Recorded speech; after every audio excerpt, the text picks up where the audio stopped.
Makinig sa salita ng Panginoon. Tandaan ninyo, makinig kayo para maisang buhay ninyo ito. Praise God, hallelujah. Manalangin po muna tayo. Panginoon, maraming pong salamat sa umagang ito na pinagkaloob po ninyo sa amin, panibagong buhay na binigay po ninyo sa amin. Ito pong araw ng aming pagsamba. Special po ito para sa inyong Panginoon. Marami pong salamat, Lord.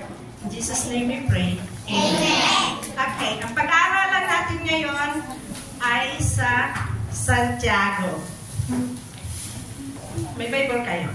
Okay? Santiago 4, verse 13 to 17.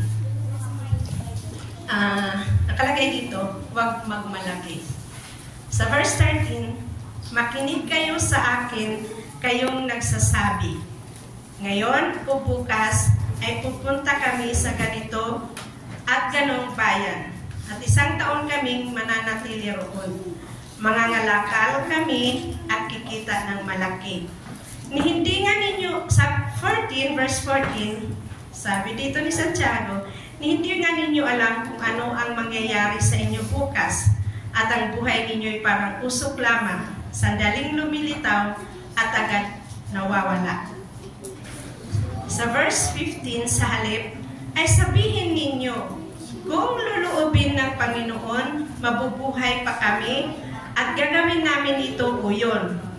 Ngunit, kayo'y nagmamalaki at nagyayabang at yan ay masama. Sa verse 15, ang nakakaalam ng mabuti na dapat niyang gawin, ngunit hindi ito ginagawa, ay nagkakasala.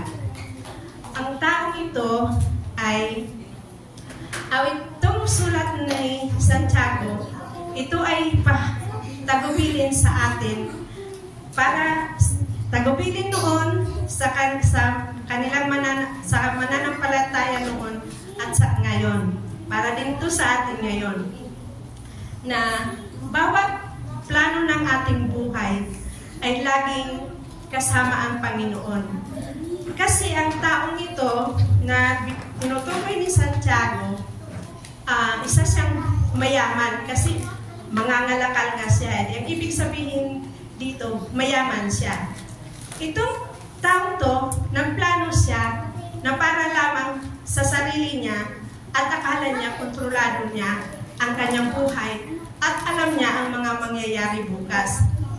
Ang hindi niya alam, ang sabi dito na bawat magpaplano tayo sa ating buhay, lagi natin kasama ang Panginoon. Lagi natin sasabihin kung luluobin ng Panginoon. Kasi itong nangyari sa tao nito. Ang sabi niya dito, kayong nagsasabi, ngayon o bukas. Itong taong ito, nagsasabi siya, ngayon o bukas, nagpaplano na siya. Hindi niya alam bakit kontrolado na ba niya ang buhay niya na nagsasabi niya, ngayon o bukas, ay pupunta kami sa ganitong bayan. Alam niya kaya, ang plano niya, kung hindi kalooban ng Panginoon, makakarating kaya siya sa ganong bayan? At sa 1 taon, kaming mananatili roon. Pero mas plano din niya na sa 1 taon, mananatili kami doon. Ang akala siguro niya, alam na niya ang mangyayari. Kontrolado niya na sabi niya, mananatili kami roon. Kung kalooban ng Panginoon, okay, pero sa kanya itong plano, hindi niya kasama ang Panginoon. Magagawa kaya yun na mananatili sila roon? Mapagtatagumpayan kaya yun niya? Masusunod niya. Tapos, pag sabi niya, mangangalakal kami. Mangangalakal. Ang ano din niya dito, very assuming siya na mangangalakal siya doon, na magtatagumpay siya sa kanyang pangangalakal. At kikita ng malaki. Very assuming na din niya, na-assume na din niya, nakikita na siya ng malaki doon sa pupuntahan niya. Pero, hindi ko nga alam kung itong taong ito ay Kristiyano na. Kasi kung talagang Christian siya, bawat galaw niya kasama niya ang Panginoon. Pero kasi walang sinasabi dito eh. Kaya sa verse 14, sabi nga dito, hindi nga ninyo alam kung ano ang mangyayari sa inyo bukas. Ang buhay ninyo ay parang usok lamang. Ang totoo yun, hindi natin hawak ang ating buhay. Para tayong mga usok lamang na lilitaw at mawawala. Kaya, bawat isa sa atin, huwag tayong maging katulad ng laking ito dahil sa yaman niya, nakatingin siya sa yaman niya, hindi siya nakatingin sa Panginoon. Parang pag mayaman siya, hawak na niya ang plano ng buhay niya, hawak na rin niya kung ano ang gagawin niya. Kaya, ang ano dito ni Santiago, ang tao ito ay isang arrogante at mayabang. Kasi, sabi sa Santiago, sabi nga sa awit 78:39, nagunita pa ni Yahweh, sila yung mga tao lamang. Yung mga tao lamang, hangin na di nagbabalik matapos na makaraan. 1 Peter 1:24, ayon sa kasulatan, ang lahat ng tao ay katulad ng damo. Gaya ng bulaklak nito, ang lahat niyang karintan, ang damo ay nalalanta at ang bulaklak ay kumukupas. Katulad din ito ngayon sa atin. Ang buhay natin ay hindi natin hawak. Maikli lang ang buhay. Kaya kailangan gamitin natin ang buhay natin ng may halaga. Huwag natin sasayangin ang ating buhay dito sa mundo ito na walang pagpapahalaga. Sinasayang natin kung saan mga bagay. Sayang. Kahit kung kayo lang po talaga, kailangan makilala nyo ang Panginoon, ang kabutihan ng Panginoon. Kasi ang bawat isa sa atin, hindi pa tayo pinanganganak, may plano na ang Diyos sa atin.